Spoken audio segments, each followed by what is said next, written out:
Bonjour à tous, bienvenue à l'Observatoire du Carve-out. Aujourd'hui, j'ai l'honneur d'accueillir Mayol Caron, qui est partenaire chez Andera Partners.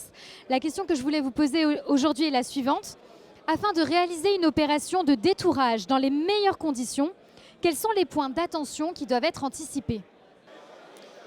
Eh bien, écoutez, c'est une très bonne question parce que on passe beaucoup de temps au niveau juridique à parler de toutes ces thématiques-là.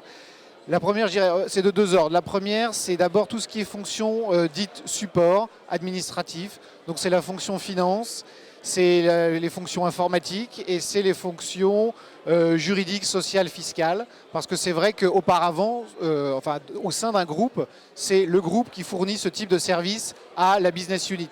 Il va falloir demain, quand la business unit sera une entreprise autonome, qu'il faudra qu'elle s'occupe elle-même de tous ces sujets-là.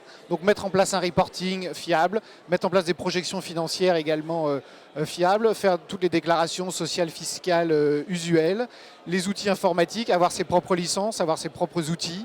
Ça, c'est un point très important. Et je dirais le deuxième ordre, c'est tout ce qui est commercial. Donc ça a directement attrait au business. C'est-à-dire que quand vous étiez au sein d'un groupe, évidemment les volumes d'achat ne sont pas les mêmes, les conditions auprès des fournisseurs ne sont pas les mêmes. Donc il va falloir adresser ce point, qui est un point absolument critique.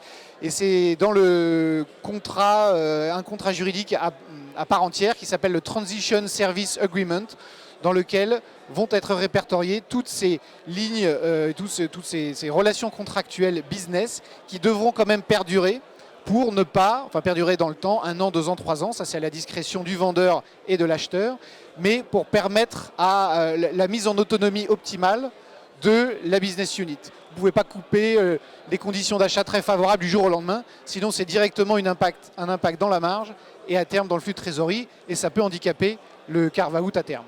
Donc ce n'est pas l'intérêt du vendeur non plus de couper le cordon trop vite. Merci beaucoup.